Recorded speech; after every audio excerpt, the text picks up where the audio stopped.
ہارون رشید کا خصوصی ڈاکٹر ایک نصرانی طبیب تھا جو بہت ہی عقل مند اور خوبصورت آدمی تھا، اور بادشاہ اس کے کمال سیرت و جمال صورت پر دل سے فریفتہ تھا۔ ایک دن ہارون رشید نے اس سے کہا کہ کاش تم مسلمان ہو جاتے تو میں تم کو اپنے دربار کا سب سے بڑا اعزاز عطا کرتا۔ طبیب نے جواب دیا کہ امیر المومنین، آپ کے قرآن کی ایک آیت مجھے اسلام قبول کرنے سے منع کرتی ہے، ورنہ میں ضرور مسلمان ہو جاتا۔ ہارون رشید نے حیران ہو کر دریافت کیا کہ وہ کون سی آیت ہے۔ طبیب نے کہا کہ وَكَلِمَاتُهُ أَلْقَاهَا إِلَى مَرْيَمَ، یعنی حضرت عیسیٰ علیہ السلام اللہ کا کلمہ ہے جس کو اللہ نے بی بی مریم کی طرف ڈال دیا ہے، اور وہ اللہ کی روح ہیں۔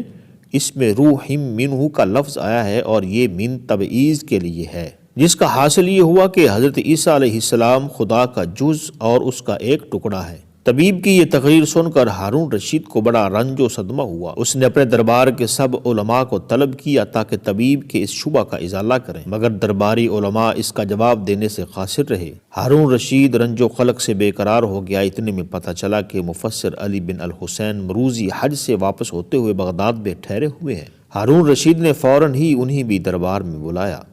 وہ بھی ناگہاں یہ سوال سن کر چکرا گئے اور فوراً جواب نہ دے سکے، مگر انہوں نے فرمایا کہ اے امیر المومنین، اللہ تعالیٰ خوب جانتا ہے کہ یہ خبیث نصرانی آپ کے دربار میں مجھ سے یہ سوال کرے گا، لہٰذا میرا ایمان ہے کہ ضرور اس نے اپنی کتاب میں اس شبہ کا جواب دیا ہوگا جو اس وقت میرے خیال میں نہیں آ رہا، مگر میں انشاءاللہ تعالیٰ جب تک اس کا جواب قرآن ہی سے نہ دوں گا، خدا کی قسم میرے لیے کچھ کھانا پینا حرام ہے۔ یہ کہہ کر وہ ایک اندھیری کوٹری میں داخل ہو گئے اور دروازہ بند کر کے قرآن مجید کی تلاوت کرنے لگے، یہاں تک کہ سورہ جاسیہ کی آیت سخر لکم ما فی السماوات و ما فی الارض جمیعا منہ زبان پر آئی تو مارے خوشی کے اچھل پڑے اور فوراً دروازہ کھول کر باہر نکلے اور دربار میں جا کر ہارون رشید کے سامنے نصرانی طبیب کو یہ آیت پڑھ کر سنائی اور فرمایا کہ دیکھ لے، یہاں بھی روح منہ کی طرح جمیعا منہ آیا ہے، تو اگر اس من کو تبعیض کے لیے مانا جائے تو یہ لازم آئے گا کہ زمین و آسمان بھی خدا کے جز قرار پائیں گے، لہٰذا تم خوب اچھی طرح سمجھ لو کہ روح منہ میں من تبعیض کے لیے نہیں ہے،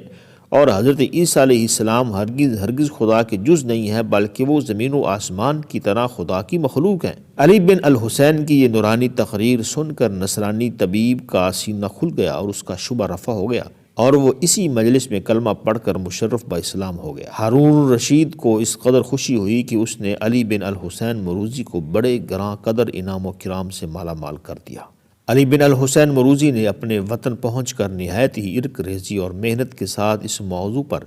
النظائر فی القرآن ایک ایسی کتاب تصنیف کر دی کہ تمام روئے زمین میں اس کی مثال نہیں۔ اس کتاب میں اس فاضل جلیل نے مخالفین اسلام کی طرف سے اسی قسم کے پیش ہونے والے تمام شبہات کا کلا کما کر دیا، اور کسی کے مجال نہیں کہ قیامت تک قرآن کریم پر کوئی اس قسم کا اعتراض کر سکے۔ نتیجہ، علماء سلف نے مخالفین اسلام کے اعتراضوں کو رفع کرنے، اسلام کے دامن عصمت کو شبہات کے گرد غبار سے پاک صاف رکھنے کے لیے کیسی کیسی جدوجہد کی ہے، اور اپنی زبان و قلم کی تلوار سے کیسے مجاہدانہ کارنامے سر انجام دے کر حق و باطل کے اس معرکہ میں فتح مبین حاصل کی ہے۔